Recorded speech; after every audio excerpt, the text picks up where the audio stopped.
The pill bottle trembled in Sky Smith's hand as she stared at the pharmacist's analysis report. The words blurred through her tears. Substance, lactose monohydrate, inactive, placebo. 3 months of what she believed was her lifeline back to mental wellness. 3 months of celebrating small victories, of telling her therapist how much better she felt, of finally seeing hope again, had been built on sugar pills.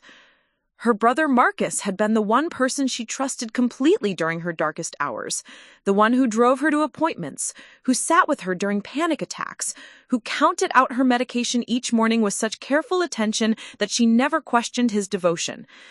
Now, as she sat in her Honda Civic outside Peterson's pharmacy in suburban Denver, Colorado, Sky realized that the person closest to her had orchestrated the cruelest deception imaginable. But this wasn't just about betrayal. This was about discovering that sometimes the strength we think comes from outside ourselves has been inside us all along, and learning that revelation in the most devastating way possible. Before we jump back in, tell us where you're tuning in from, and if this story touches you, make sure you're subscribed, because tomorrow I've saved something extra special for you. Sky Smith had always been the type of person who color-coded her calendar and kept backup plans for her backup plans. At 24, she managed social media accounts for 3 small businesses in downtown Denver, lived in a tidy 1-bedroom apartment in the Capitol Hill neighborhood, and had her life mapped out in neat, achievable goals. She was the responsible one, the planner, the sister who remembered birthdays and sent thoughtful text messages, which made what happened next feel like stepping through a mirror into a world where nothing made sense. The unraveling began on a Tuesday morning in March 2024. Sky woke up feeling unusually heavy, as if gravity had doubled overnight. She attributed it to the late night she'd spent working on a campaign for a local coffee roastery, but the feeling persisted. By Thursday, getting out of bed required the kind of effort usually reserved for moving furniture. By the following week, she found herself crying in the produce section of King Soopers while staring at a display of oranges, unable to remember why she'd come to the store in the first place. The anxiety attacks started small, a tightness in her chest during client meetings, sweaty palms when her phone rang, but they grew exponentially, like a snowball rolling downhill, until Sky found herself having panic attacks in grocery store checkout lines, in her car at red lights, and eventually in her own apartment at 3 a.m. when the world was supposed to be safe and quiet. Marcus, her older brother by 6 years, noticed the changes immediately. He'd always been protective of Sky since their parents divorced when she was 14 and he was 20. Their father had moved to Phoenix for work and gradually faded from their lives through increasingly sporadic phone calls and forgotten birthdays. Their mother, Linda, had thrown herself into her nursing career at Presbyterian St. Joseph Hospital, working double shifts that left little time for anything else. Marcus had stepped into the role of guardian naturally, driving Sky to school events, helping with homework, teaching her to parallel park in the empty lot behind their local Walmart. "Skylar Marie Smith," he said one evening, using her full name the way he did when he was being serious. "You need to talk to someone professional. This isn't just stress from work." Sky was curled on her couch, still wearing the same University of Colorado sweatshirt she'd put on 3 days earlier. Her laptop sat unopened on the coffee table, client deadlines approaching like storm clouds while she struggled to care about anything beyond the 4 walls of her apartment. "I'm fine," she whispered, though they both knew it was a lie. "Remember when you had pneumonia sophomore year and you kept insisting you just had a cold until you passed out in Professor Williams's psychology class? This is like that, Sky. You're sick, and pretending you're not isn't going to make you better." The conversation continued for 2 hours, with Marcus patiently dismantling every excuse, every attempt to minimize what was happening. He researched therapists on his phone while they talked, reading reviews aloud, checking insurance coverage. When Sky finally agreed to see someone, Marcus immediately called Dr. Sarah Chen's office and scheduled an appointment for the next available slot. Dr. Chen's office was in a converted Victorian house in the Highlands neighborhood, with sage green walls and plants that actually looked healthy. Sky liked her immediately, a woman in her 40s with kind eyes and a way of listening that made Sky feel heard rather than diagnosed. Over 3 sessions, Dr. Chen helped Sky understand that she was experiencing major depressive disorder with anxiety, likely triggered by a combination of work stress, seasonal changes, and unresolved feelings about her family dynamics. "I'd like to refer you to Dr. James Morrison for a medication evaluation," Dr. Chen said during their third session. "Therapy is incredibly valuable, and we'll continue our work together, but medication might help stabilize your symptoms so you can engage more fully in the healing process." Sky's first instinct was to refuse. Medication felt like admitting defeat, like she wasn't strong enough to handle her own brain. But Marcus, who had driven her to the appointment and was waiting in the reception area, reminded her that taking medication for depression was no different than taking insulin for diabetes or blood pressure medication for hypertension. Dr. Morrison was a soft-spoken psychiatrist with a corner office in a medical building near downtown Denver. After a comprehensive evaluation that lasted 90 minutes, he prescribed sertraline, a selective serotonin reuptake inhibitor, commonly known as Zoloft. Start with 50 milligrams once daily, taken in the morning with food. It typically takes 4 to 6 weeks to feel the full effects, though some people notice improvements earlier. We'll schedule a follow-up in 2 weeks to check how you're tolerating it, then monthly appointments to monitor your progress. Sky stared at the prescription, feeling a mixture of hope and apprehension. What if it doesn't work? Then we try something else, Dr. Morrison said simply. There are many effective medications, and finding the right fit sometimes takes patience. But the majority of people with depression do find significant relief with the right treatment combination. Marcus drove Sky directly to Peterson's pharmacy, a family-owned business they'd used since childhood. Ted Peterson, the head pharmacist, had known their family for years and always took extra time to explain medications and answer questions. He filled the prescription while Sky and Marcus waited, providing detailed instructions about taking the medication consistently, potential side effects to watch for, and the importance of not stopping abruptly. "This is a good choice for a starting medication," Ted assured Sky as he handed her the bottle. "I've seen it help a lot of people get their lives back on track." That evening, Marcus helped Sky organize a pill organizer with 7 small compartments labeled with days of the week. He suggested they make it part of their morning routine.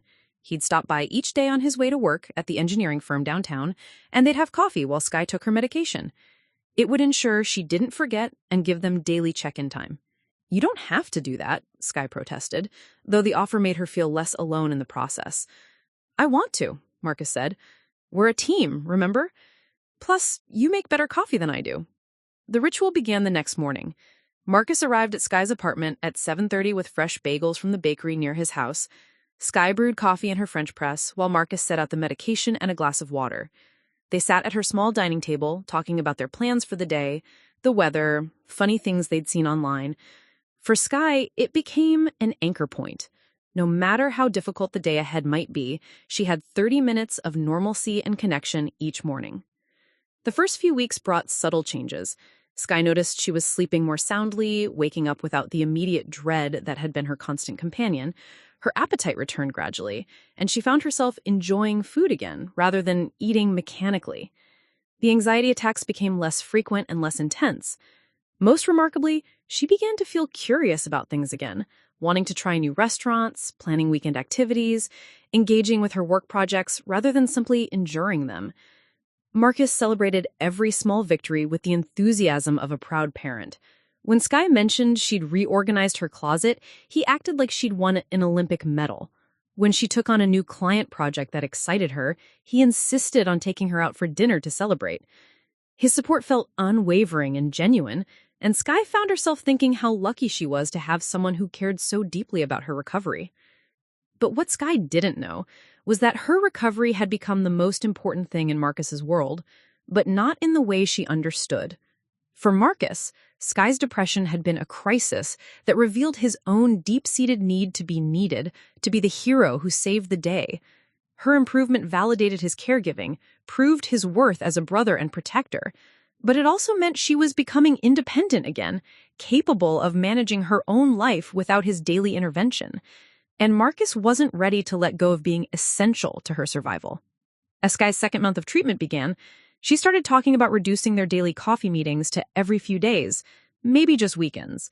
She was feeling stable enough to manage her medication routine independently, and Marcus's commute was adding 40 minutes to his day. The suggestion was practical and reasonable, but it triggered something in Marcus that he didn't fully understand. The idea of stepping back, of being less central to Sky's recovery, felt like losing the most meaningful role he'd ever had. So instead of stepping back, Marcus made a decision that would change everything between them. A decision born from love, twisted into control, from protection, warped into manipulation. He decided that Sky's recovery needed to remain in his hands, no matter what that meant for the truth. Preparing and narrating this story took us a lot of time, so if you are enjoying it, subscribe to our channel. It means a lot to us. Now, back to the story. The deception began with something as simple as Marcus volunteering to pick up Sky's prescription refill. It was a busy Thursday in April, and Sky was juggling 3 client deadlines while trying to make it to her therapy appointment with Dr. Chen. Her medication bottle was nearly empty, and Peterson's pharmacy closed at 6, an hour before her therapy session ended. "I can grab it for you," Marcus offered when Sky mentioned her dilemma during their morning coffee ritual. "I need to pick up Dad's blood pressure medication anyway." Their father had recently asked Marcus to help coordinate his prescriptions during a rare phone call, one of his sporadic attempts to reconnect with his children from Phoenix. Sky felt a wave of relief. "Are you sure? I can call and ask them to stay open a few minutes late." "Sky, it's fine. Ted's known me since I was 12. Besides, you've got enough on your plate today." Marcus squeezed her shoulder, the same reassuring gesture he'd been making since she was 14 and worried about high school chemistry tests. That evening, Marcus returned to Sky's apartment with a familiar white pharmacy bag. Inside was her usual prescription bottle, the label identical to all the previous months, the pills looking exactly the same as always. Sky thanked him with a quick hug, distracted by an urgent email from her biggest client, and thought nothing more about it. What Sky didn't know was that Marcus had spent the previous week researching medical supplies online. He'd learned that lactose monohydrate tablets, commonly used as placebos in clinical trials, could be purchased from pharmaceutical supply companies with surprisingly little verification. He had ordered a bottle of 50-milligram tablets that looked remarkably similar to sertraline, white, oval, with the same general size and shape. Marcus had told himself he was conducting an experiment. Sky seemed so much better, so confident in her recovery. But what if her improvement wasn't really from the medication? What if she was strong enough to maintain her progress without chemical intervention? Wouldn't it be better for her to discover her own resilience rather than depend on pills for the rest of her life? These were the justifications Marcus repeated to himself as he carefully switched the contents of Sky's prescription bottle in his car outside Peterson's pharmacy. The real sertraline went into a separate container in his glove compartment. The placebo tablets went into Sky's bottle, indistinguishable to anyone who wasn't looking for deception. The first week of the switch passed without any noticeable changes. Sky continued her morning routine, taking what she believed was her medication, maintaining her improved mood and energy levels. She completed 2 major projects for clients, had lunch with her college roommate Emma for the first time in months, and even started planning a weekend trip to visit their cousin Rachel in Boulder. "I think I'm ready to cut back on therapy to every other week," Sky told Marcus during their morning coffee ritual. "Dr. Chen thinks I'm making great progress, and honestly, I feel like I have the tools I need now." Marcus nodded enthusiastically while his stomach clenched with anxiety. Sky's independence was accelerating faster than he had anticipated. "That's amazing, Sky. I'm so proud of how hard you've worked." But privately, Marcus found himself hoping that Sky would hit some kind of setback that would prove she still needed intensive support. His support. The thought disturbed him when he acknowledged it directly, so he pushed it down and focused on being the encouraging brother everyone expected him to be. By the second week, subtle changes began to emerge. Sky's sleep became restless and fragmented. Her appetite decreased noticeably. She started skipping meals and losing the weight she had regained during her initial recovery. The creative energy that had returned to her work began to fade, replaced by the familiar heaviness of struggling to concentrate. During her biweekly appointment with Dr. Chen, Sky described feeling like she was sliding backward. "I don't understand," Sky said, curled in the familiar chair in Dr. Chen's office.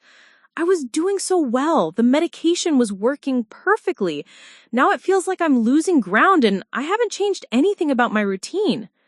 Dr. Chen listened carefully, asking detailed questions about Sky's sleep patterns, stress levels, and medication compliance. Sometimes people experience breakthrough symptoms even when their medication has been effective. It could be that your body has adjusted to the current dose, or there might be external factors we haven't identified yet. How are things with your family? Your brother? Marcus has been incredible, Sky said immediately. I honestly don't know what I would have done without him. He's been my anchor through this whole thing. What Sky couldn't see was that Marcus had become addicted to being her anchor. Every day she relied on him validated his identity as the protective older brother, the one person she could count on when everything else fell apart. The thought of her becoming fully independent, of no longer needing his daily check-ins and careful attention, triggered a panic in Marcus that he didn't want to examine too closely. Dr. Chen scheduled an earlier follow-up appointment with Dr. Morrison to discuss Sky's symptoms. It might be time to adjust your medication or explore other options, she suggested. Depression treatment often requires fine-tuning, especially in the first year. That evening, Sky called Marcus while he was making dinner in his apartment across town. I'm scared, Marcus. What if the medication stops working completely? What if I go back to how I was in March? Marcus gripped the phone tighter, feeling the familiar surge of purpose that came with Sky's vulnerability. That's not going to happen, he said firmly. We'll figure this out together. You're not alone in this. I know, Sky whispered. I just feel so helpless when the symptoms come back, like I'm not strong enough to handle my own brain. Hey, remember what Dr. Morrison said. Sometimes these things need adjustment. You're gonna be okay, Sky. I promise. As they talked, Marcus found himself feeling more energized and focused than he had in weeks. Sky's crisis had restored the dynamic he craved, her dependence, his competence, the clear roles that made him feel essential and valuable. The guilt he felt about causing her distress was overwhelmed by the satisfaction of being needed so completely. The next morning, Marcus arrived at Sky's apartment to find her still in bed at 8:30, something that hadn't happened since her darkest days in March. She emerged from her bedroom in pajamas and an oversized hoodie, her hair unwashed and her eyes puffy from crying. I barely slept, she said, accepting the coffee Marcus had brought from the bakery. Every time I started to drift off, I'd have this wave of anxiety that would wake me up. Marcus guided her to the couch, sitting beside him with the concerned attention of a devoted caregiver. What can I do? Do you want me to call Dr. Morrison's office and see if they can fit you in today? Would you? Sky leaned against his shoulder, and Marcus felt the familiar warmth of being her protector. I don't think I can handle making phone calls right now. Of course. And I'll take the day off work to drive you to the appointment. Marcus, you don't have to. Yes, I do, he said more firmly than he had intended. This is what family does, Sky. We take care of each other. Marcus spent the day managing Sky's crisis with the efficiency of someone who had been preparing for this moment. He called Dr. Morrison's office and secured an emergency appointment for that afternoon. He canceled Sky's client meetings and rescheduled them for the following week. He picked up groceries and made her lunch, staying close while she struggled with waves of anxiety and despair. During the appointment with Dr. Morrison, Sky described her symptoms in detail while Marcus took notes on his phone, asking thoughtful questions about medication interactions and side effects. To outside observers, he appeared to be the ideal support person, attentive, informed, and deeply concerned for Sky's well-being. Dr. Morrison recommended increasing Sky's sertraline dose to 75 milligrams and scheduled a follow-up appointment for the following week. Sometimes breakthrough symptoms indicate that we need to optimize the dosage, he explained. The good news is that you responded well initially, so we know this medication works for your brain chemistry. That evening, Marcus volunteered to pick up the new prescription just as he had done the month before. This time, he ordered 75 milligram placebo tablets to match the increased dose, maintaining his deception with the same careful attention to detail that characterized everything else in his life. But something had shifted in Marcus's psychology during Sky's crisis day. Seeing her completely dependent on him again, watching her look to him for every decision and reassurance, had awakened something that felt like love, but functioned like addiction. He began to understand, in the part of his mind he kept carefully hidden from himself, that Sky's recovery was a threat to the most meaningful relationship in his life. As he prepared to continue the deception with the higher dose placebos, Marcus told himself he was protecting Sky from the potential side effects of increasing her medication. He was giving her the opportunity to discover her own strength, to prove that she could overcome depression without chemical dependence. He was being the responsible older brother, making the difficult decisions that Sky couldn't make for herself. But deep in his subconscious, Marcus knew the truth. He was sabotaging Sky's recovery because her health meant his obsolescence, and he couldn't bear to return to being just her brother instead of her savior. The deception was no longer an experiment. It had become Marcus's desperate attempt to remain the most important person in Sky's world, no matter what it cost her well-being. And Sky, trusting and grateful, had no idea that her anchor was actually the weight pulling her down. The breaking point came on a rainy Thursday evening in May, exactly 6 weeks after Marcus had made the switch. Sky was sitting on her bathroom floor at 11 p.m., hyperventilating into a paper bag, while Marcus knelt beside her, rubbing her back in slow circles. "I can't do this anymore," Sky gasped between breaths. "Something is seriously wrong with me, Marcus. The medication isn't working at all." This was Sky's third panic attack in 4 days. Her symptoms had escalated far beyond the breakthrough episodes Dr. Morrison had predicted. She was experiencing the full return of major depressive symptoms: crushing fatigue, inability to concentrate, loss of appetite, and a pervasive sense of hopelessness that felt even worse than her original episode, because now she knew what wellness felt like and was watching it slip away. Marcus helped Sky to her feet and guided her to the living room couch. He brought her a glass of water and sat beside her, his face a mask of concern that hid the complex emotions churning beneath.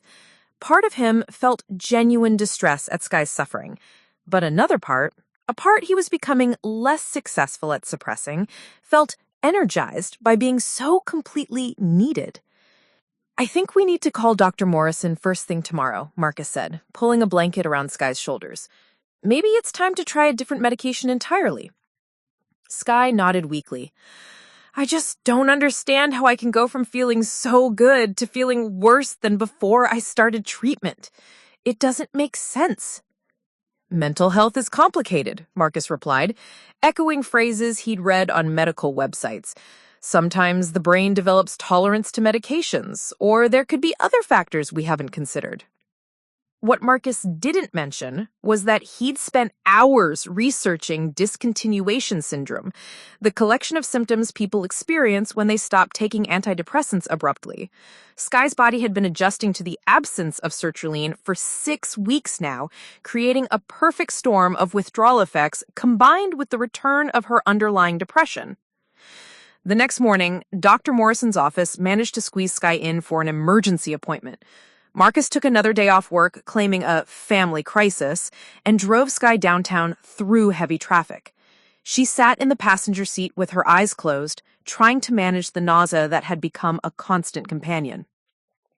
Dr. Morrison was visibly concerned when he saw Sky's deterioration.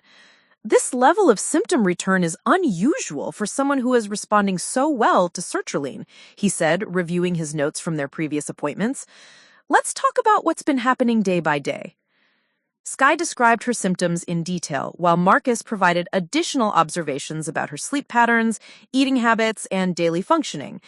To anyone watching, Marcus appeared to be the ideal advocate, attentive, knowledgeable, and deeply invested in Sky's recovery. I think we need to try switching you to a different class of antidepressant, Dr. Morrison decided. Sometimes people develop tolerance to SSRIs, or there might be genetic factors that make sertraline less effective over time. Let's try venlafaxine. It's an SNRI that works on both serotonin and norepinephrine. He wrote out a prescription for Effexor XR, explaining the gradual transition process. We'll taper you off the sertraline over 2 weeks while introducing the venlafaxine. This should minimize any discontinuation effects. Marcus felt a spike of panic. A medication change would mean new pills, different appearance, possibly different pharmacy protocols. His deception would become much more complicated to maintain, and the tapering schedule would require precise coordination between 2 different medications. What if the new medication doesn't work either? Marcus asked, his voice carefully modulated to sound like brotherly concern rather than personal anxiety.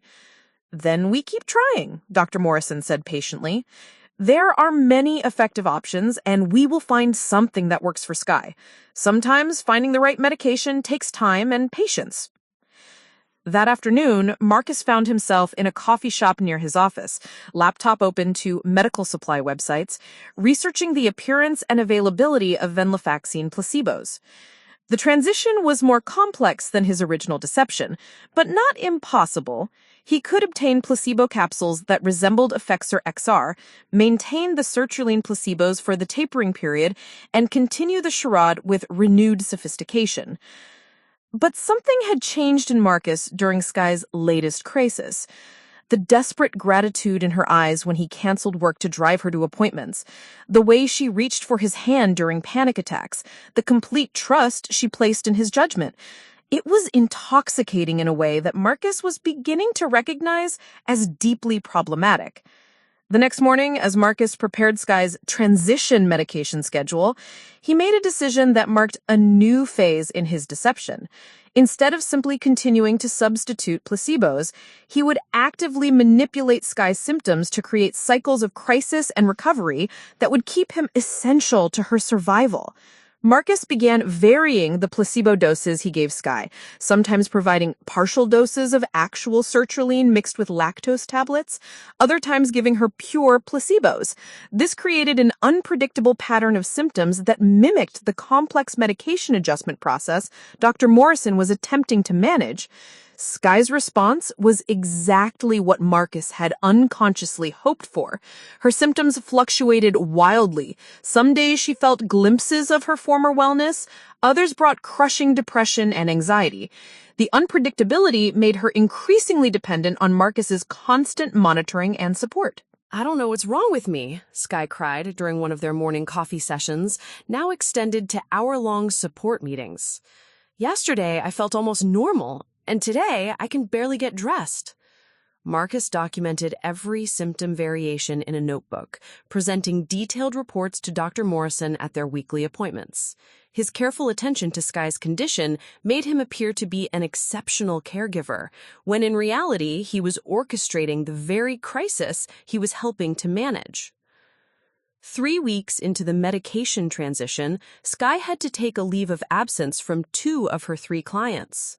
She couldn't maintain the consistency and creative energy her work demanded, and the stress of trying to perform at her usual level was exacerbating her symptoms. Maybe I should move back in with Mom for a while, Skye suggested one evening after a particularly difficult day. I'm barely managing to take care of myself, and you're exhausting yourself trying to help me. The suggestion hit Marcus like ice water. Skye moving in with their mother would disrupt his access to her daily medication routine and potentially expose his deception if Linda decided to take a more active role in Skye's treatment. I don't think that's a good idea, Marcus said quickly. Mom's working those double shifts at the hospital, remember? You need consistent support right now, not someone who's too busy to really focus on your recovery. But I feel like such a burden. Skye, you are not a burden. You're my sister, and helping you is the most important thing in my life right now. The intensity in Marcus's voice surprised them both. Besides, your apartment is familiar, comfortable. A big change in environment might make your symptoms worse. Skye nodded slowly, accepting Marcus's logic the way she had learned to accept all his guidance during this crisis. She didn't notice that his arguments were designed to maintain his control rather than optimize her recovery. As May turned into June, Sky's world had shrunk to the size of her apartment, her therapy appointments, and her medical visits. Marcus had become her primary connection to the outside world, her interpreter of medical information, her decision-maker for everything from grocery choices to social plans. Emma, Sky's college roommate, called one evening while Marcus was preparing Sky's dinner. "I'm worried about you," Emma said. "You've canceled our last 4 plans, and when we do talk, you sound so different, defeated." "I'm going through a rough patch with my medication," Sky explained. "Dr. Morrison is trying to find the right combination, but it's been really difficult." "What does your therapist think about all of this?" Sky realized she hadn't seen Dr. Chen in 3 weeks. The constant medical appointments and symptom management had pushed therapy to the background. "I've been focusing more on the medication adjustment lately." "Sky, that doesn't sound right. You loved Dr. Chen. She was helping you so much." After the call ended, Sky felt a nagging sense that something was off about her treatment, but she couldn't identify what. The medication changes had been so chaotic, her symptoms so consuming, that she'd lost track of the bigger picture of her recovery. That night, Sky lay in bed thinking about Emma's concern. When she'd first started treatment, she'd been making steady progress in therapy, developing coping strategies and insights that had felt genuinely empowering. Now, her entire focus was on managing medication side effects and tracking symptom fluctuations. For the first time in weeks, Sky began to question whether the path she was on was actually leading toward recovery or deeper into dependence and medical complexity. But Marcus was there the next morning with coffee and careful attention to her pill schedule, and Sky's momentary clarity dissolved into the fog of another day spent managing symptoms that she had no idea were being artificially maintained by the person she trusted most in the world. The threshold Sky had crossed wasn't just into a new phase of treatment. It was into a carefully constructed prison where her jailer had convinced her he was her savior, and where questioning her captivity felt like betraying the one person keeping her alive.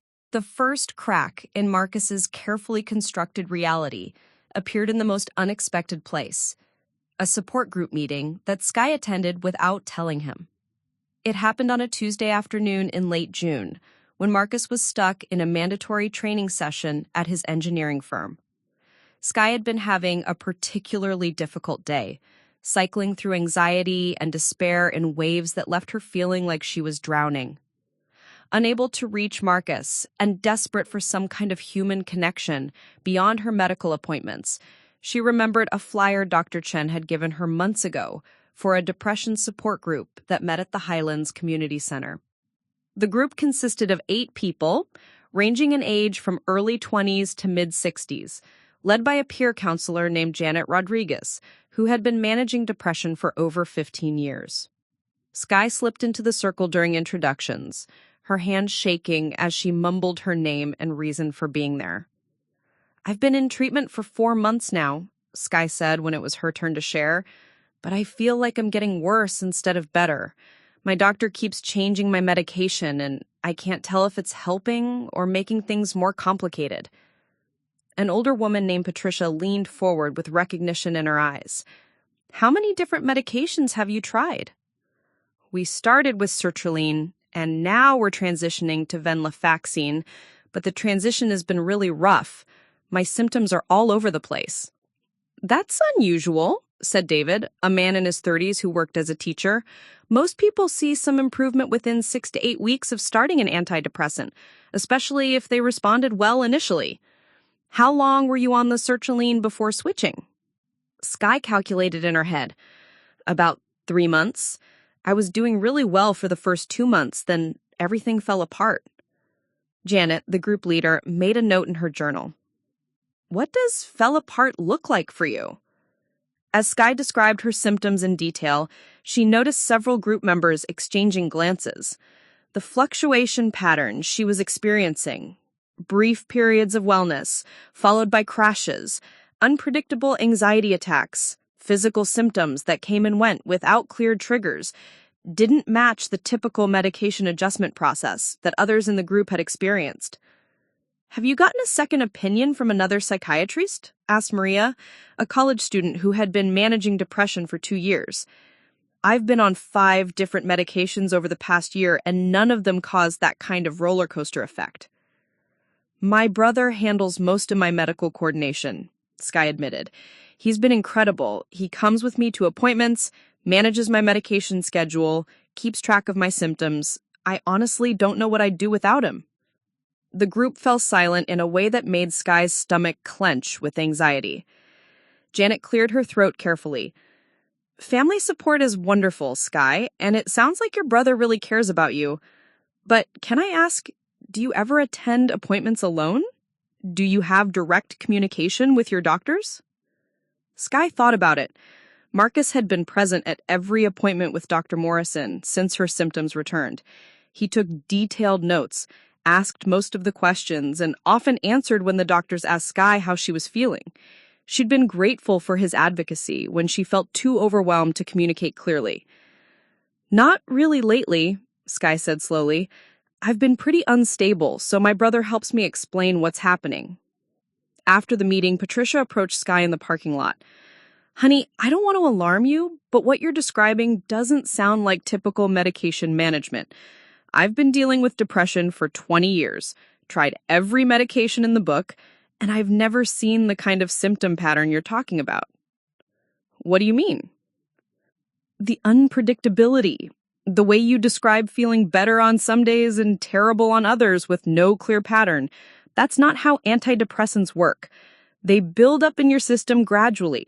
You don't get good days and bad days randomly once you reach therapeutic levels. Sky felt something cold settle in her stomach. But Dr. Morrison said, I'm not questioning your doctor, Patricia said gently. I'm just suggesting that maybe you should have a conversation with him directly, without your brother there. Sometimes family members, even with the best intentions, can inadvertently influence how we communicate with our healthcare providers. That evening, Sky sat in her apartment trying to process Patricia's words. She pulled out her phone and scrolled through the photos Marcus had taken of her medication bottles over the months. He'd started documenting her prescriptions as part of his meticulous tracking system. Looking at the images with fresh eyes, Sky noticed something she'd never paid attention to before. The pills in her current bottle looked identical to the ones from 3 months ago, despite Dr. Morrison switching her to a completely different medication. She'd been so focused on managing her symptoms that she'd never actually examined the physical pills. Sky walked to her bathroom and retrieved her current medication bottle. The label clearly stated venlafaxine XR 75 mg, but when she looked closely at the pills themselves, they appeared to be the same small white tablets she'd been taking since the beginning. Shouldn't a different medication look different? Confusion mixed with a growing sense of unease. Sky tried to remember what Dr. Morrison had told her about the appearance of her new medication, but those appointments had become such a blur of symptom discussions and dosage adjustments that she couldn't recall specific details about the physical characteristics of the pills. The next morning, Marcus arrived for their usual coffee routine to find Sky sitting at her kitchen table with her medication bottle open in front of her. I went to a support group yesterday, Sky said, watching Marcus's face carefully. Marcus's expression flickered, just for a moment with something that looked like alarm, before settling back into supportive concern. That's great, Sky. How was it? Informative. I learned a lot about how antidepressants are supposed to work. Sky held up one of her pills. Can you remind me what Dr. Morrison said about the difference between sertraline and venlafaxine? Like, do they look different? Marcus's coffee cup paused halfway to his lips. I think he mentioned that the new medication might look similar to the old one. Different manufacturers sometimes use similar shapes and colors, but they're completely different drugs. Wouldn't they look completely different? Not necessarily. Generic medications can look pretty similar sometimes. Marcus set down his cup, his engineering mind working quickly to address this unexpected challenge. Are you feeling confused about your medication? That can be a side effect of the transition. Skye studied his face. Marcus looked concerned and attentive, the same expression he'd worn throughout her entire treatment. But something Patricia had said was echoing in her mind. Sometimes family members, even with the best intentions, can inadvertently influence how we communicate with our healthcare providers. "I think I want to go to my next appointment with Dr. Morrison alone," Skye said. The words hung in the air between them like a challenge. Marcus felt his carefully constructed world tilting sideways. "Skye, you've barely been able to get through appointments lately without having panic attacks. Are you sure that's a good idea?"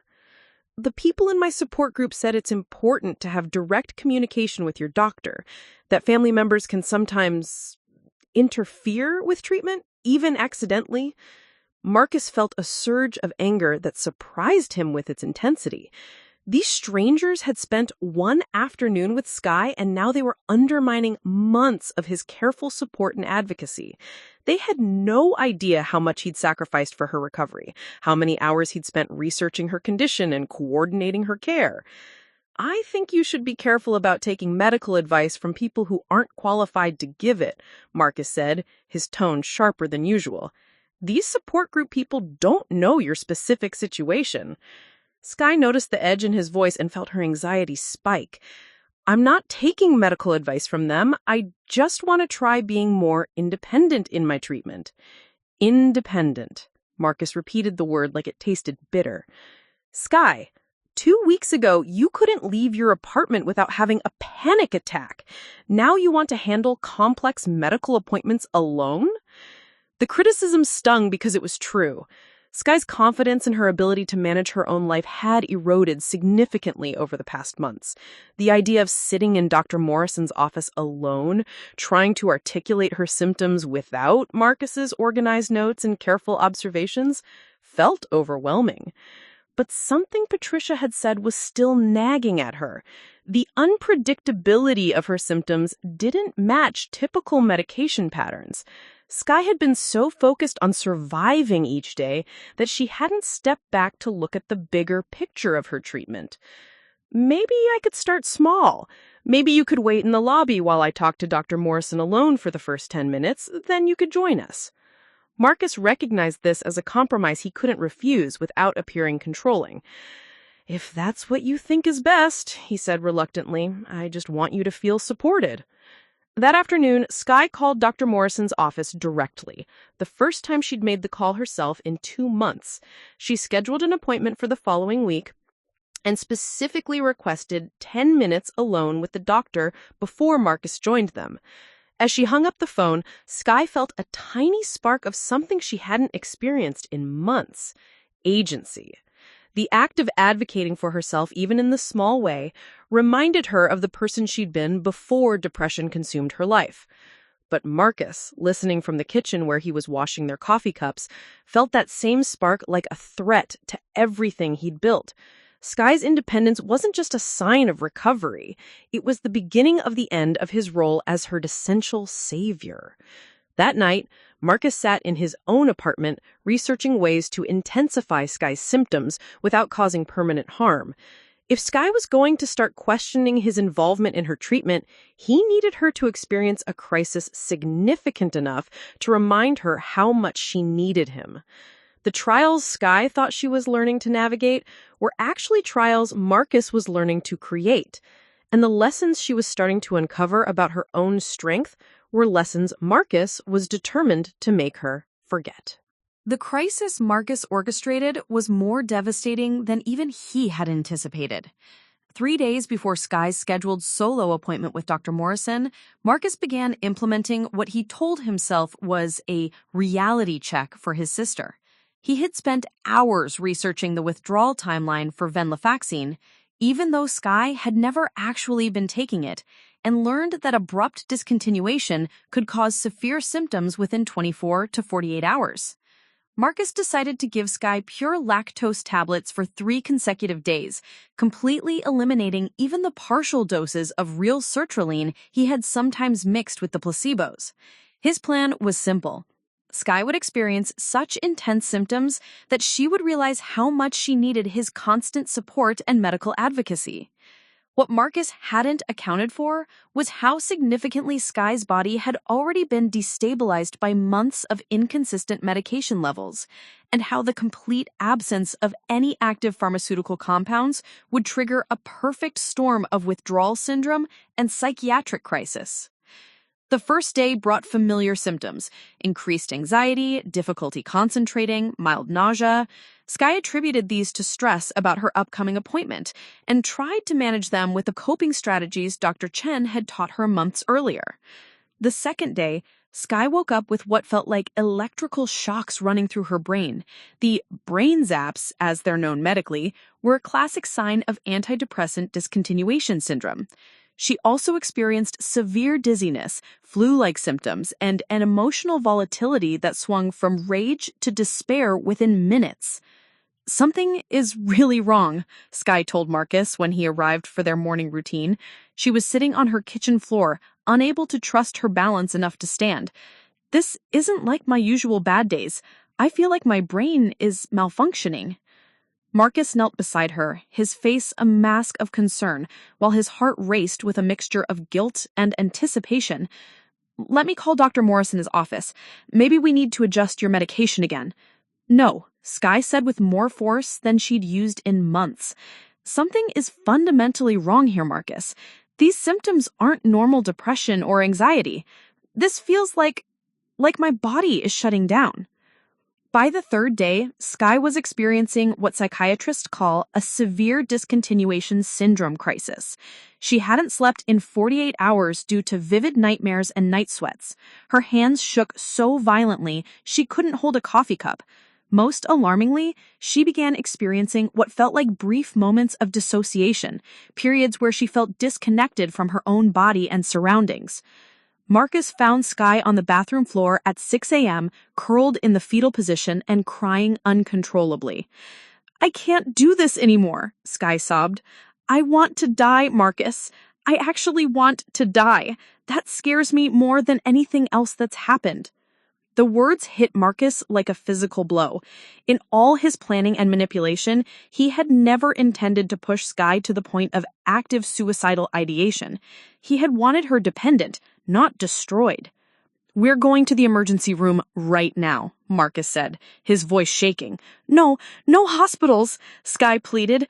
"I just want this to stop. I just want my brain to work normally again." But Marcus was already calling 911, genuinely frightened by what he had unleashed. When the paramedics arrived, Sky was barely responsive, caught in a dissociative episode where she couldn't process her surroundings or answer basic questions about her location and date. The emergency department at Presbyterian St. Joseph Hospital, where their mother Linda worked as a nurse, became the stage for Marcus's most elaborate performance of concerned brotherhood. He provided detailed medical histories, medication lists, and symptom timelines to every doctor and nurse who would listen. Dr. Angela Santos, the attending psychiatrist in the emergency department, was immediately suspicious of Sky's presentation. This level of psychiatric crisis doesn't typically develop this quickly in someone who's been stable on medication. Her symptoms are more consistent with severe medication discontinuation syndrome. But you've been managing her medication compliance, correct? Absolutely.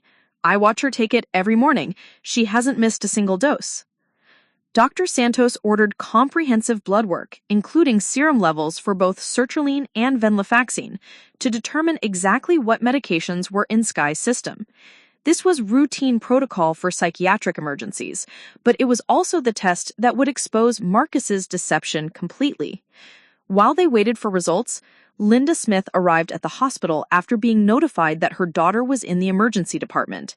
She found Sky heavily sedated but conscious, with Marcus sitting beside the bed holding her hand. "What happened?" Linda demanded, her nursing instincts immediately assessing Sky's condition. "She was doing so well a few months ago. How did she get this sick, this quickly?" Marcus launched into his carefully prepared explanation about medication resistance, treatment-resistant depression, and the complexity of finding the right pharmaceutical combination. But Linda, who had been working with psychiatric patients for 15 years, noticed details that didn't align with his narrative. Her pupils are normal, her vital signs are stable, and she's not exhibiting the agitation I'd expect from someone in acute depression crisis. This looks more like withdrawal syndrome. When was her last medication dose? This morning, like always. Linda studied her son's face with the professional skepticism she'd developed over years of dealing with patients and family members who weren't entirely truthful about medication compliance. Marcus, I need you to be completely honest with me. Has Skye been taking her medication consistently? Have there been any missed doses? Any problems with the prescription? Anything at all that might explain this level of symptoms? The direct question from his mother, combined with the guilt of seeing Skye in such a devastating state, created the first real crack in Marcus's psychological armor. For a moment, he considered confessing everything: the switched pills, the manipulation, the months of deception. But then he remembered what confession would mean: the complete destruction of his relationship with Skye, criminal charges for tampering with medication, and the loss of his identity as her protective older brother. The fear of these consequences overwhelmed his guilt. I swear on Dad's grave, she's been taking her medication exactly as prescribed, Marcus said, using their father's memory as collateral for his lie. 2 hours later, Dr. Santos returned with Skye's blood work results. Her expression was grim. There are no detectable levels of sertraline or venlafaxine in Skye's blood, Dr. Santos announced. None. Which means she hasn't taken any antidepressant medication for at least a week, possibly longer. The words hit the room like a bomb. Linda stared at Marcus in shock, while Skye, who was conscious but heavily sedated, struggled to process what she was hearing. "That's impossible," Marcus said, his voice barely a whisper. "I've been watching her take it every morning." "Blood doesn't lie," Dr. Santos replied, firmly. "Skye has been experiencing severe discontinuation syndrome because she has no active medication in her system. Either she hasn't been taking her pills, or she hasn't been getting real medication." Skye's sedated mind began working through this information with the clarity that sometimes comes with pharmaceutical intervention. If she hadn't been taking real medication, but Marcus had been giving her pills every morning, then... "Marcus." Skye's voice was slurred but determined. "Show them my pill bottle." Marcus felt the world tilting around him. "Skye, you're not thinking clearly right now." "Show them my pills," Skye repeated with more strength. Dr. Santos took the pill bottle from Marcus's reluctant hands and examined the contents under a magnifying lamp. After several minutes, she called the hospital pharmacy and requested an immediate visual comparison with genuine venlafaxine tablets. The pharmacist arrived 20 minutes later and confirmed what Dr. Santos suspected. The pills in Skye's bottle were not venlafaxine. They weren't any recognizable pharmaceutical compound. "We'll need to send these to the lab for complete analysis, but based on visual examination, these appear to be placebo tablets." The accusation hung in the air like smoke from a fire that was about to consume everything Marcus had built. Skye, despite her sedation, understood the implication immediately. "You've been giving me fake pills," she whispered, staring at Marcus with a mixture of horror and disbelief. "For how long?" Marcus opened his mouth to deny it, to manufacture some explanation about pharmacy errors or contaminated medication, but the words wouldn't come.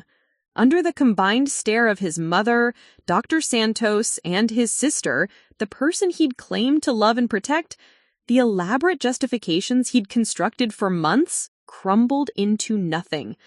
"Skye, I can explain." "How long?" Skye's voice was stronger now, cutting through his attempt at deflection. "Since April," Marcus admitted, the words barely audible. The confession hit Skye like a physical blow. April. 3 months of manufactured symptoms, orchestrated crises, and carefully maintained dependence. 3 months of believing she was mentally ill when she was actually being systematically poisoned by the person she trusted most in the world. Linda grabbed Marcus's arm with the strength of someone who had spent years moving uncooperative patients. "Get out," she said quietly. Get out of this room right now before I have security remove you." As Marcus was escorted from the emergency department by hospital security, Skye lay in her hospital bed trying to process the magnitude of what had been done to her. The person who had been her anchor, her advocate, her daily source of support and medication had been the architect of her suffering. The major setback wasn't her psychiatric crisis. It was the devastating realization that her recovery had been sabotaged by the person she loved and trusted more than anyone else in the world. The revelation that changed everything came not from a doctor or a medication, but from Skye's own mind during the 72 hours she spent recovering in the hospital's psychiatric unit. As the withdrawal symptoms gradually subsided under medical supervision, Skye experienced something she hadn't felt in months: mental clarity. Without the constant cycle of partial medications and placebos that Marcus had been orchestrating, her brain began to stabilize for the first time since April. Dr. Santos had started Skye on a carefully monitored dose of sertraline, real sertraline this time, while her body recovered from the discontinuation syndrome. But more importantly, Skye was surrounded by psychiatric nurses who documented every aspect of her recovery without any outside interference. Linda had taken a leave of absence from her own nursing duties to stay with Skye around the clock. The hospital had granted special permission for extended family presence given the unusual circumstances of the case, which was now under investigation by both hospital administration and local law enforcement. "I keep thinking about all the times I felt better," Skye said to her mother on the second day, sitting by the window of her hospital room. "Those weren't placebo effects, were they? Those were the days Marcus gave me real medication." Linda, who had been researching medication tampering cases since the discovery, nodded grimly. "The pharmacist confirmed that some of the tablets in your bottle contained traces of actual sertraline. He was probably giving you partial doses to create the symptom fluctuations." The systematic nature of Marcus's deception was becoming clearer as Skye's mind cleared. She remembered now how her good days had always seemed to coincide with times when Marcus seemed more anxious or controlling, how her bad days often followed conversations about reducing his involvement in her care. "He made me sicker whenever I tried to get better on my own," Skye realized aloud. "The support group, wanting to see Dr. Morrison alone, talking about going back to work. Every time I showed signs of independence, I'd have a crisis within days." Dr. Rebecca Torres, the hospital's chief psychiatrist who had taken over Skye's case, confirmed what Skye was beginning to understand. What you experienced was a sophisticated form of medical abuse called factitious disorder imposed on another, formerly known as Munchausen syndrome by proxy. Your brother was creating and maintaining your illness to fulfill his own psychological needs. The diagnosis helped Skye understand the complexity of what had happened to her, but it didn't lessen the emotional devastation. Marcus hadn't just given her fake pills. He had systematically undermined her recovery, manipulated her symptoms, and stolen months of her life to satisfy his own need to be essential to her survival. On the third day, Skye made a decision that marked the beginning of her real recovery. She asked Dr. Torres to schedule a session with her original therapist, Dr. Chen, to begin processing not just her depression, but the trauma of Marcus's betrayal. "I need to understand how someone I trusted completely could do this to me, and I need to figure out who I am without someone else controlling my medical treatment." Dr. Chen arrived that afternoon, and the reunion was both joyful and heartbreaking. Skye had missed 3 months of therapy sessions due to Marcus's insistence on focusing solely on medication management. and Dr. Chen had been concerned about Sky's abrupt change in treatment approach. "I called your brother several times to check on your progress," Dr. Chen revealed. "He always said you were too unstable for therapy sessions, that the medication adjustments were taking all your energy. I should have insisted on speaking with you directly." "Don't blame yourself," Sky said firmly. "Marcus convinced everyone, including me, that he was helping. He's very good at appearing to be the perfect supportive brother." During their 2-hour session, Sky began to unpack not just the recent deception, but the patterns in her relationship with Marcus that had made it possible. His overprotectiveness after their parents' divorce, his need to be consulted on all her major decisions, the way he had gradually positioned himself as the expert on her needs and capabilities. "I think part of me always knew something was wrong, but questioning Marcus felt like questioning the one person who had never abandoned me. When Dad left and Mom got consumed with work, Marcus was the constant. Doubting him felt like losing my last anchor." Dr. Chen helped Sky understand that Marcus's behavior, while devastating, had grown from his own unresolved trauma around their family's dissolution. His identity had become so intertwined with being Sky's protector that her independence threatened his sense of self. "Understanding his psychology doesn't excuse what he did," Dr. Chen clarified, "but it might help you process the betrayal and move forward with your own healing." The breakthrough moment came during Sky's 4th day in the hospital. Emma, her college roommate, came to visit and brought something unexpected: a journal Sky had kept during her freshman year of college, years before her depression diagnosis. "I found this when I was packing up some stuff you left at my apartment last year," Emma said. "I thought you might want to read it, to remember who you were before all this happened." Sky opened the journal with trembling hands and began reading entries from her 19-year-old self. The person who emerged from those pages was confident, ambitious, and remarkably resilient. She had navigated college challenges, relationship difficulties, and family stress with creativity and determination. "I was so capable," Sky whispered, reading an entry about organizing a campus mental health awareness week. "I handled difficult things all the time. I trusted my own judgment."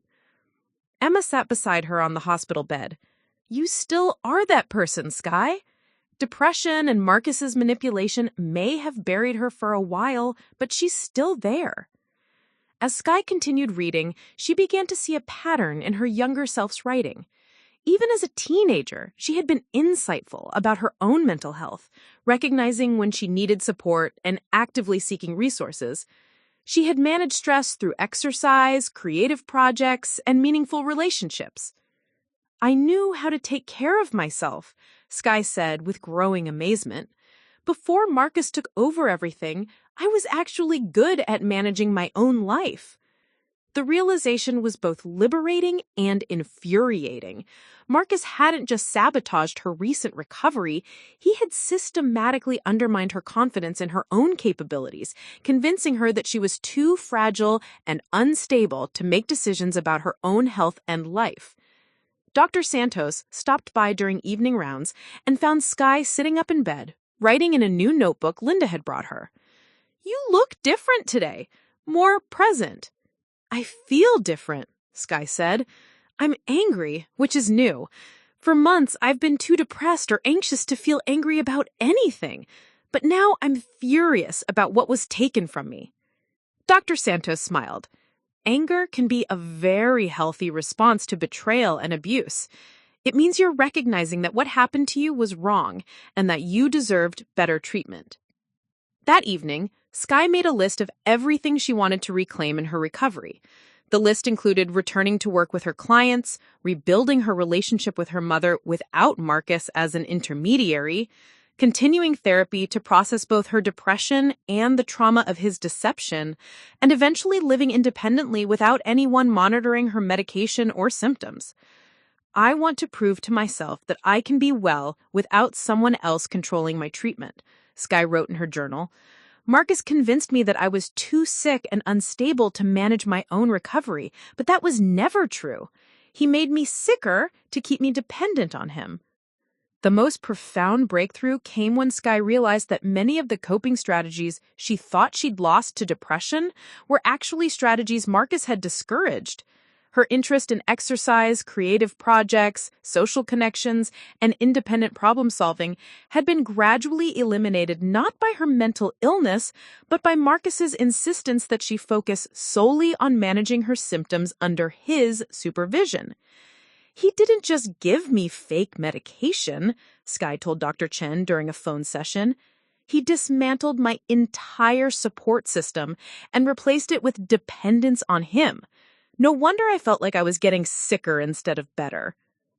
As Skye prepared for discharge, she felt something she hadn't experienced in over a year: excitement about her future.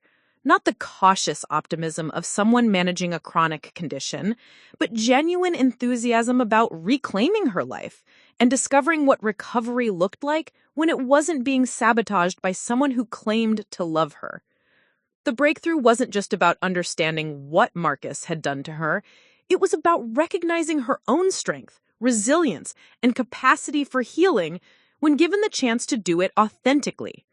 For the first time in months, Skye felt like the protagonist of her own story rather than a victim of someone else's manipulation. And that shift in perspective would prove to be the foundation of everything that came next.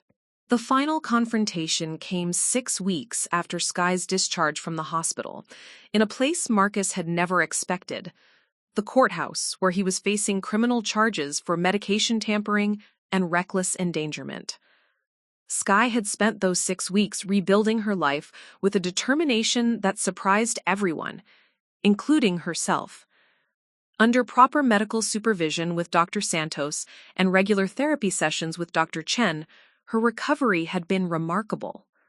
The real sertraline, combined with her renewed confidence in her own capabilities, had restored the mental stability that Marcus had systematically undermined for months. But the legal case against Marcus had become Skye's biggest challenge yet. The district attorney, Maria Gonzalez, had built a solid case around the evidence of medication tampering, but she needed Skye's testimony to demonstrate the full scope of psychological damage Marcus had inflicted. "I know this is difficult," DA Gonzalez had explained during their preparation meeting, "but your brother's defense attorney is going to argue that he genuinely believed he was helping you, that his actions came from love and concern rather than malicious intent." Skye understood the strategy. Marcus's lawyer would paint him as a devoted brother who made misguided decisions while trying to protect his mentally ill sister. They would minimize the sophistication of his deception and emphasize his years of legitimate support during her recovery. The preliminary hearing was held on a crisp October morning. Skye sat in the witness section with Linda beside her, both of them facing Marcus for the first time since the hospital confrontation. He looked smaller somehow. Wearing a suit that seemed too large for his frame, his usual confident demeanor replaced by nervous energy. When Skye's name was called to testify, she walked to the witness stand with steady steps. The months of therapy had prepared her for this moment, helping her understand not just what Marcus had done, but why it was crucial to hold him accountable. "Miss Smith," DA Gonzalez began, "can you describe your mental state in March 2024 before you began treatment for depression?" Skye spoke clearly and methodically, describing her initial symptoms, her decision to seek help, and her positive response to legitimate treatment during the first 2 months. "And what happened in April 2024? "My symptoms returned and became worse than they had ever been," Skye testified. "I began experiencing rapid mood swings, unpredictable anxiety attacks, and physical symptoms that didn't respond to medication adjustments." "Did you suspect at any point that your medication might be tampered with?" "No. My brother Marcus was handling my medication routine, and I trusted him completely. When my symptoms worsened, both Marcus and I assumed it was a medical issue that required more complex treatment."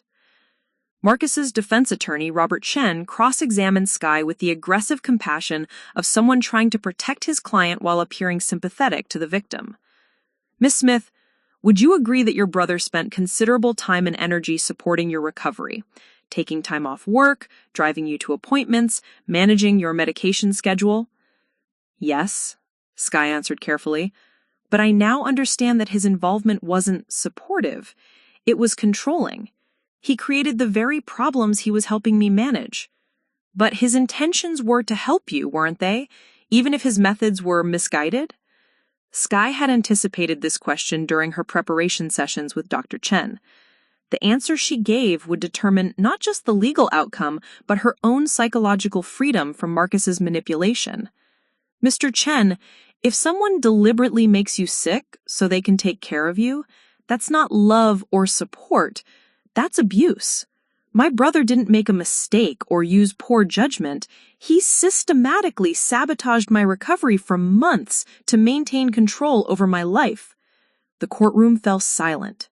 Marcus's face crumpled as he heard Sky's words, the reality of his actions presented without the psychological justifications he had constructed.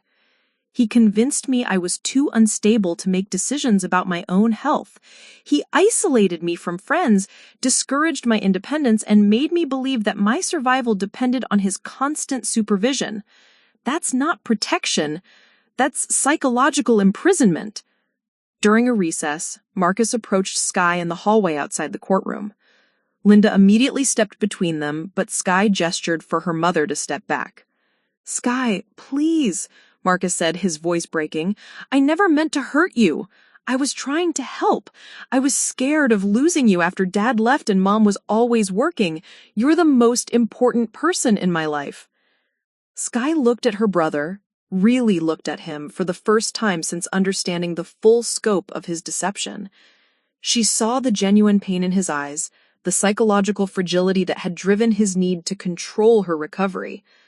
But she also saw the manipulation in his approach, the way he was still trying to make his trauma an excuse for the damage he had inflicted on her life. "Marcus, I understand that you were scared," Sky said quietly. "I understand that Dad leaving and Mom being busy made you feel like you needed to protect me. But what you did wasn't protection. You made me sicker so I would need you. You stole months of my life and convinced me I was mentally unstable when I was actually being poisoned by someone who claimed to love me." Marcus began to cry, the kind of desperate weeping that comes from finally confronting the magnitude of your own actions. "I didn't know how to stop. Once I started switching the pills, I didn't know how to admit what I'd done without losing you forever. You lost me the moment you decided that your need to feel important was more valuable than my health and well-being," Sky replied. "If you had wanted to help me, you would have supported my independence, encouraged my recovery, and celebrated my progress. Instead, you sabotaged me every time I got stronger." The conversation was interrupted by Linda, who informed that the judge was ready to resume the hearing. The final piece of Sky's testimony addressed the question that would determine Marcus's sentence and her own future relationship with him. "Ms. Smith," D.A. Gonzalez asked, "how has this experience affected your ability to trust others and manage your own health?" Sky took a deep breath, thinking about the months of therapy that had helped her answer this exact question. "The hardest part wasn't the physical symptoms or even the psychological manipulation," Sky said. "The hardest part was learning to trust my own judgment again. My brother convinced me that I was too sick and unstable to make decisions about my own life. Recovering from that level of psychological damage is more complex than treating depression." "Are you concerned about your brother's potential for future harmful behavior?" "I'm concerned about anyone who believes that love justifies controlling and harming another person," Sky answered. "Marcus needs intense psychological treatment to understand why he did this and to ensure he never does it again to me or anyone else." The judge's decision came 3 weeks later. Marcus was sentenced to 2 years of probation, 500 hours of community service at a mental health facility, mandatory psychological counseling, and a restraining order that prohibited him from contacting Sky without her explicit consent. More importantly for Skye, the legal resolution marked the end of her need to relive the trauma repeatedly. She could finally focus entirely on moving forward, rather than looking backward at what had been done to her. The evening after the sentencing, Skye sat in her apartment, the same apartment where Marcus had orchestrated months of deception, and wrote in her journal, "Today, I proved to myself that I am strong enough to face the person who hurt me and hold him accountable for his actions. I didn't break down, I didn't let him manipulate me with guilt or appeals to our shared history, and I didn't minimize what he did to preserve our relationship. For months, Marcus convinced me that I was too fragile to handle difficult situations. Today, I handled the most difficult situation of my life with clarity, strength, and self-respect. I am not the broken person he trained me to believe I was. I am capable, resilient, and worthy of genuine love and support." This is what real recovery looks like, not just managing symptoms, but reclaiming your own power to define your life and relationships on your own terms. The final push hadn't been about conquering depression or overcoming medication challenges. It had been about standing up to the person who had damaged her the most and proving to herself that she was strong enough to demand the truth, accountability, and respect she deserved.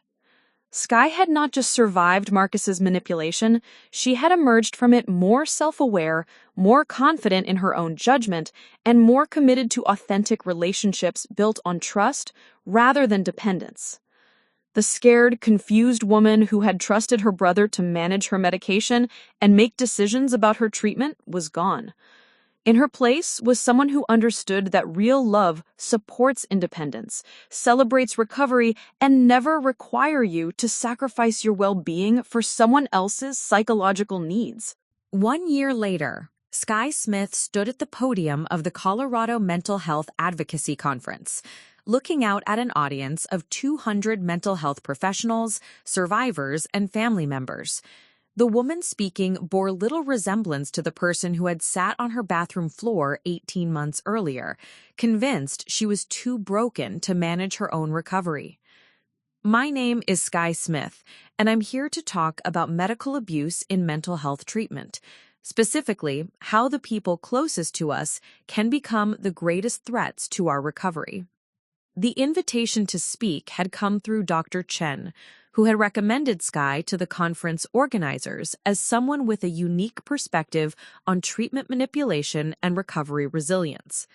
Skye had initially declined, feeling her story was too personal and complex to share publicly, but months of continued therapy had helped her understand that her experience, while traumatic, could serve as a powerful educational tool for both professionals and patients. Skye's life had transformed dramatically since the courthouse confrontation with Marcus. She had not only returned to her social media consulting work, but had expanded her business to focus specifically on mental health organizations and advocacy groups. Her personal experience with manipulation and recovery had given her unique insights into authentic communication about mental health challenges. "The most insidious aspect of what happened to me," Skye continued, "wasn't the fake medication or even the systematic sabotage of my symptoms. It was the way my abuser convinced me that I was incapable of managing my own recovery. He replaced my confidence in my own judgment with complete dependence on his guidance and supervision." In the audience, Linda sat in the front row, beaming with pride at the daughter who had not just survived unimaginable betrayal, but had transformed it into a platform for helping others. Their relationship had evolved significantly over the past year. Linda had moved to a part-time nursing schedule to be more present in Skye's life, not as a caregiver, but as a friend and equal. They had both attended family therapy sessions to address the dynamics that had made Marcus's manipulation possible, including Linda's absence during Skye's formative years and the family's pattern of making Marcus the primary emotional support system. "Recovery," Skye said, "is not about finding the perfect medication or the perfect therapist, though both are important. Recovery is about reclaiming your agency, your right to make informed decisions about your own body, mind, and future. When someone else controls those decisions, even with good intentions, you're not recovering. You're just transferring your problems from one form of dependence to another. In the audience, Emma sat in the third row, recording the speech on her phone to share with their college friends who had watched Sky's journey from afar. Emma had become not just a friend, but a crucial part of Sky's new support system, one built on mutual respect, honest communication, and the understanding that support means empowering someone to be independent, not making them dependent on you. Sky's current treatment team reflected her commitment to collaborative rather than paternalistic healthcare. Dr. Santos continued as her psychiatrist, but their appointments focused on Sky's own observations about her symptoms and treatment goals. Dr. Chen remained her therapist, helping Sky not just process the trauma of Marcus's deception, but develop the skills to recognize and prevent future manipulation in all areas of her life. "I take medication for depression," Sky told the conference audience, "and I'm not ashamed of that fact. But I take it by choice, with full knowledge of its effects, side effects, and alternatives. I manage my own pill organizer, I track my own symptoms, and I make informed decisions with my healthcare team about adjustments to my treatment. The difference between medication as a tool for recovery and medication as a form of control is who holds the decision-making power." The question and answer session that followed Sky's presentation revealed how common her experience was, though usually in less extreme forms. Healthcare professionals described patients whose family members answered all the questions during appointments, made unilateral decisions about treatment compliance, and gradually isolated patients from independent medical relationships. "How did you rebuild trust in your own judgment after being convinced you were incompetent to make decisions?" asked Dr. Jennifer Walsh, a psychiatrist from Boulder. Sky smiled, remembering the gradual process of reclaiming confidence in her own perceptions and choices. "It started small. I began making low-stakes decisions independently: what to have for breakfast, which client projects to prioritize, how to spend my weekends.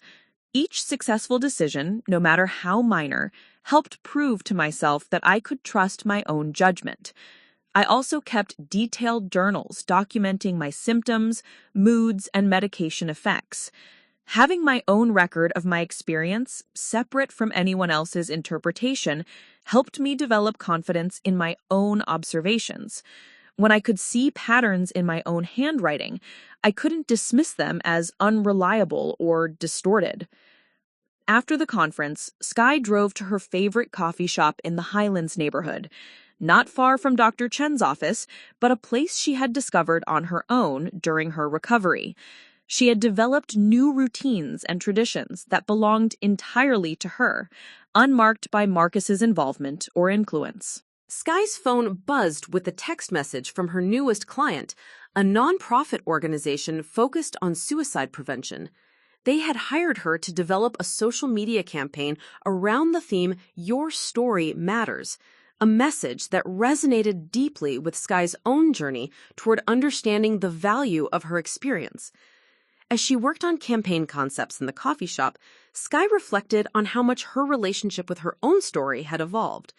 For months after discovering Marcus's deception, she had wanted to forget the entire experience, to move forward as if it had never happened. But therapy had helped her understand that her story, including the traumatic parts, was a source of strength and wisdom that could benefit both herself and others. The campaign she was developing included testimonial videos from suicide attempt survivors, but it also featured stories of people who had overcome other forms of psychological manipulation and medical abuse. Sky had realized that her experience with Marcus was part of a larger pattern of people losing agency over their own mental health treatment, and that speaking openly about these dynamics could help others recognize and address similar situations. That evening, Skye attended her weekly support group.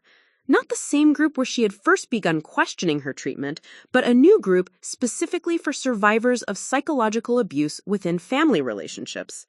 She had become an informal mentor to newer members, particularly those who struggled with guilt about setting boundaries with manipulative family members. "I still love my brother," Skye shared during the group discussion, "but I love him from a safe distance, and I don't confuse love with trust. Love doesn't require you to sacrifice your well-being or ignore harmful behavior. Healthy love actually demands that you maintain boundaries that protect both people from toxic dynamics." Marcus had completed his court-ordered psychological counseling and had attempted to reach out to Skye through their mother several times over the past year. He had written letters apologizing for his actions and expressing his desire to rebuild their relationship. Skye had read the letters with Dr. Chen's support, but had chosen not to respond. "Forgiveness and reconciliation are two different things," Skye had explained to Linda when her mother suggested that Skye might consider meeting with Marcus. "I can forgive him for my own psychological well-being without returning to a relationship that was fundamentally based on his need to control me." The restraining order had expired after 1 year, but Skye had chosen not to renew it.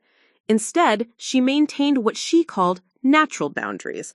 She didn't initiate contact with Marcus, didn't respond to his attempts to communicate, and had made it clear through Linda that any future relationship would require Marcus to demonstrate sustained psychological growth and a complete understanding of why his behavior had been abusive. "I don't hate him," Skye wrote in her journal that night, "but I also don't owe him access to my life just because he's my brother. Family relationships, like all relationships, should enhance your well-being and support your growth. When they don't, you have the right to limit or end them, regardless of shared genetics or history." As Skye prepared for bed, she took her evening medication, a routine she had completely redesigned to reflect her autonomy and self-advocacy. She used a simple pill organizer that she filled herself each week, kept detailed notes about her response to the medication, and maintained regular communication with Dr. Santos about her treatment goals and any concerns. The difference wasn't just practical, it was psychological. Every aspect of her medication routine reinforced her agency and competence rather than dependence and fragility. Standing in her bathroom mirror, Skye looked at the woman she had become, someone who had survived not just depression, but systematic psychological manipulation, who had reclaimed her voice and her power, and who was using her experience to help others recognize their own strength and worth. The journey from that first panic attack in the grocery store to this moment taught Skye that recovery isn't just about symptom management. It's about becoming the author of your own story, making informed choices about your own life, and surrounding yourself with people who support your independence rather than your dependence.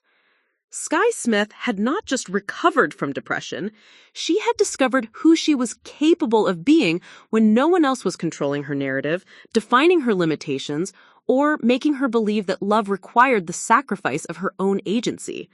And that discovery had changed everything. Up next, you've got 2 more standout stories right on your screen. If this one hits the mark, you won't want to pass these up. Just click and check them out. And don't forget to like, subscribe, and turn on the notification bell so you don't miss any upload from us.